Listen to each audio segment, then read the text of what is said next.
contexto geopolítico que tanto está importando a la economía. José María Viñal, socio de Square Patton Box y director del Máster en Relaciones Internacionales del IEB. José María, gracias por estar con nosotros. Muy buen día, José Antonio. Habla Stoltenberg en 20 minutos, ahora con Turquía, entendemos que para la entrada de Suecia y de Finlandia, un Stoltenberg que ayer recibió un mensaje extraño de la Comisión Europea, de Borrell en concreto, y es que le pidió que se sentara a negociar mientras sigue enviando armamento. Eso es sorber y soplar, debería haberlo hecho antes, pero ¿es posible o no en este contexto? Claro que es posible, lo estamos haciendo todos los días. Estamos imponiendo un 10º paquete de sanciones a Rusia para minar su economía, pero sin embargo seguimos comprando a Rusia millones y millones de euros en gas que viene en tubería todos los días desde Rusia. Es decir, estamos cuando la guerra es la guerra en los despachos y cada vez que realizamos una acción tenemos que medir cuál es el efecto boomerang. No es raro ver este tipo de ambigüedades y ver que estamos soplando por un lado, como dices tú muy bien, y sorbiendo por el otro. Y Stoltenberg, por un lado, está animando a que los países de la Unión Europea se preparen para gastos militares mucho más altos y tengan que alocar el 2% del PIB anual a gasto de defensa, que es lo que propone. Y por otro lado,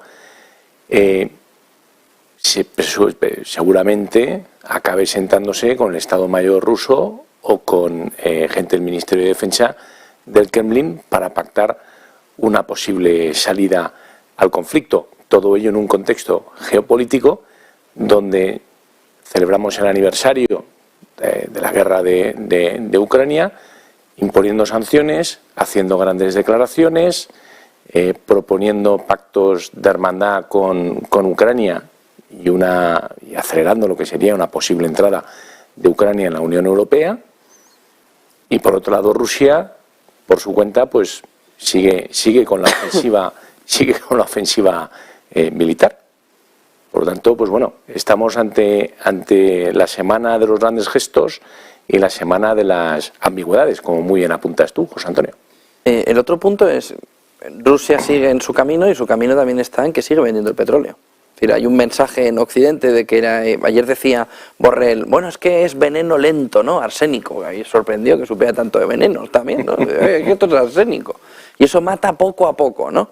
Y dice, bueno, si mira los datos de exportaciones, lo hemos visto esta mañana en unos gráficos de Bloomberg, en el que se veía perfectamente como India y China, pero sobre todo India, habían sustituido casi perfectamente a Europa, y como la ruta lo que ha llevado a Rusia es a tener una flota de barcos que parece Palpatine, ¿no? Con las naves, ¿no? Con la flota de naves. Entonces, ¿de verdad se le está haciendo daño a Rusia con las sanciones? Y ese poco a poco es tan lento que puede hacerle más daño a Europa que a Rusia en el largo plazo al final. No creo, es decir, las sanciones sí que tienen un efecto que se mide siempre a medio largo plazo. Ningún programa de sanciones se impone a corto plazo, salvo que haya un cambio de paradigma. Lo vimos en Libia, depuesto Gaddafi, pues obviamente se levantaron gran parte de las sanciones europeas, gran parte de las sanciones de las Naciones Unidas y de las sanciones norteamericanas.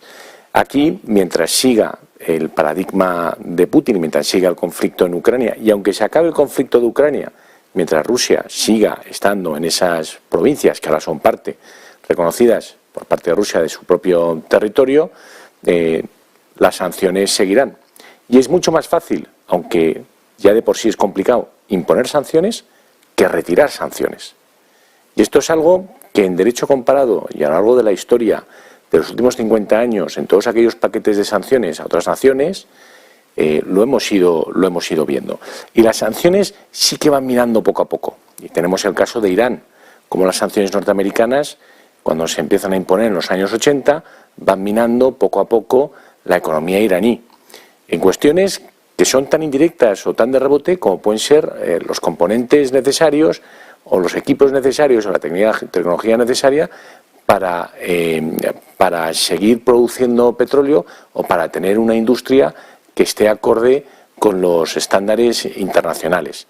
Es verdad que Rusia ha sustituido mercados europeos tradicionales por China y por India. También es verdad que la India está refinando petróleo ruso y esto produce un cambio de origen, Porque pasas de crudo ruso a petróleo, a producto refinado indio, y nos lo están vendiendo la Unión Europea.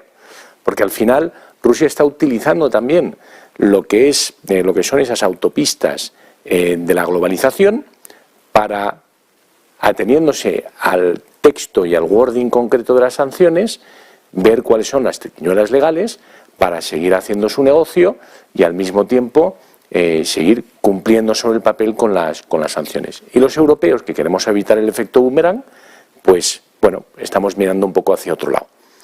Pero sin embargo, y vuelvo a reiterar, si queremos imponer sanciones, y se van a imponer sanciones ahora contra empresas iraníes, se van a imponer sanciones contra algunos bancos rusos, parece, se van a imponer sanciones en relación con componentes electrónicos de la exportación de bienes industriales hacia Rusia, por valor de 11.000 millones de euros. ¿Por qué Europa no está siendo más agresiva? Pues no lo está siendo, primero, porque no encuentra el consenso entre los distintos miembros de la Unión Europea. Hungría es un claro ejemplo. Bulgaria hace unos días también se desmarcó en potenciales sanciones nucleares. Grecia y Chipre ya han levantado la mano por la cuenta que les trae, y otros países de la Unión Europea han mantenido posiciones más ambiguas. Sin embargo, los líderes de la Unión Europea sí que tienen una agresividad mucho más acentuada que lo que son los líderes de los Estados miembros en su conjunto.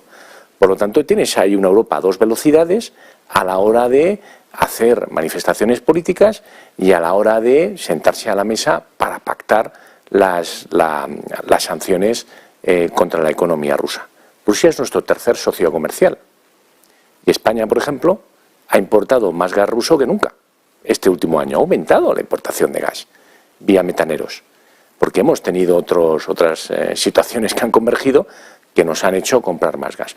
Y luego hemos comprado también más gas a Estados Unidos, que realmente es quien está abriendo nuevos mercados para sustituir o para mitigar lo que es la exposición del gas ruso en las economías europeas, y aquellos que lo podemos recibir por metanero. Estados Unidos es una opción más cara y una opción donde además se están utilizando métodos de fracking que en principio la Unión Europea no quiere desarrollar en territorio europeo porque van en contra de nuestro medio ambiente. Pues yo no sé, José Antonio, pero todavía no tenemos dos planetas, ¿no? Da igual que lo hagas en Estados Unidos y lo consumas en Europa, que lo hagas en Europa y lo consumas en Europa. El resultado neto al final es el mismo, ¿no? Pero bueno, estamos ante esas ambigüedades, José Antonio, y se van a ir acentuando cada vez más. Ambigüedades, cortina de humo. ¿Qué es lo que ha pasado con los globos espía? Que al final ya China, a principios de semana, o no, María Zakharova, Rusia, decía, es que ya los americanos, Estados Unidos, ya en Estados Unidos ve hasta Pokémon sobrevolando. ¿Qué ha pasado con esa crisis que hemos llegado incluso a pensar que eran alienígenas? Que hemos llegado no al absurdo, sino que hemos llegado a una situación en la que Estados Unidos ha ido dejando correr esa bola. ¿Por qué? Algo se quería tapar, se hablaba de si el tren de Ohio. ¿Por qué ha sucedido eso? Bueno, yo, por lo que he podido ver y las conversaciones que he tenido con técnicos, amigos, que se dedican más a estos temas, ¿no? Lo que me comentan es que la capacidad de estos globos de tomar fotografías o de ver, desde su posición en la estratosfera, no es mejor que lo que ya hacen los satélites. Por lo tanto, realmente, pues, si alguien quiere mandar globos y hacer este tipo de espionaje con globos en vez de hacerlo con satélites, se podría ahorrar el globo, sinceramente. También es verdad que este globo, el primero que se derribó, sí que es verdad que volaba sorprendentemente bajo. Eso es una realidad. Y que estaba guiado por control remoto. Entonces, a alguien, por algún motivo, no sabemos si por mostrar cierto descontento con la política exterior americana, decidió bajar el globo para que se viera. Una vez tú ves el globo, y los agricultores de Carolina del Sur pueden ver el globo desde sus casas en la costa este y hacer seguimiento del globo, pues ya se convierte en un asunto de política nacional. Y entonces ya entra el juego político. ¿Qué hace el globo ahí? ¿De dónde viene el globo? Y todas estas teorías rocambolescas que hemos visto. Solución, pues cuando el globo está en espacio aéreo sobre el océano y no puede causar ningún daño, pues le pegan un pepinazo con un misil y lo derriban. Pero tampoco hay que buscarle tres pies al gato. Es decir, globos de estos hay decenas que están sobrevolando los cielos europeos y los cielos en UK, en Reino Unido, parece que hay otro, en Latinoamérica hay varios. Bueno, pues... Sí, pero el otro que derribaron no está claro que fuera un globo. Uno era cilíndrico, luego parecía que era del tamaño de un coche, el otro era octagonal, que ha sido todo muy raro. Es raro porque lo desconocíamos. Es decir, el hecho de desconocer y irnos enterando en esta situación de crisis mediática y de uso político por parte de los distintos partidos y dentro del juego político, incluso regional, en Estados Unidos, no hace que los globos hayan estado ahí durante mucho tiempo. ¿Cuál es el origen, cuál es el motivo, por qué ahora y no antes? Pues esta es una de tantas preguntas que en geopolítica nos hacemos. Es decir, ¿quién puso las minas en el Nord Stream para volar el pipeline?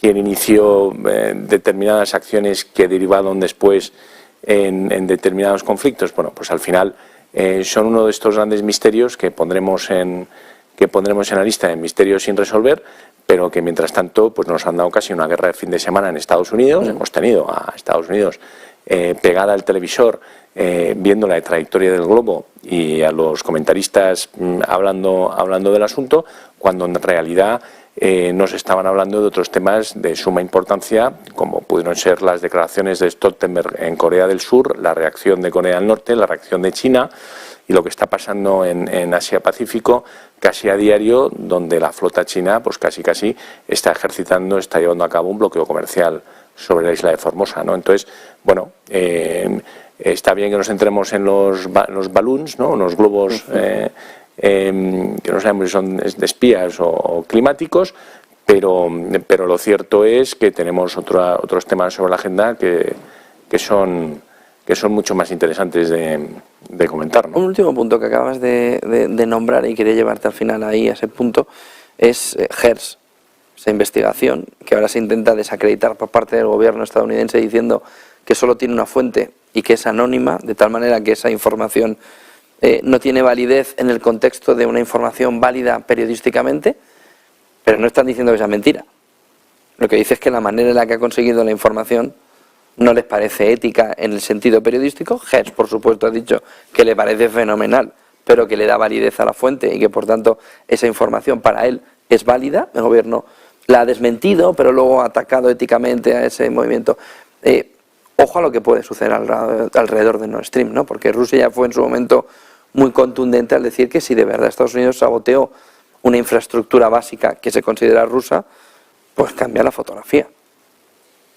Bueno, pues sería un atentado en ese caso, ¿no? Sería un atentado contra una infraestructura crítica de Rusia, como lo fue también el atentado que llevaron a cabo las fuerzas ucranianas sobre el puente del Mar de Azov, que conecta Crimea con la parte continental, la península de Crimea con la parte continental rusa, ¿no?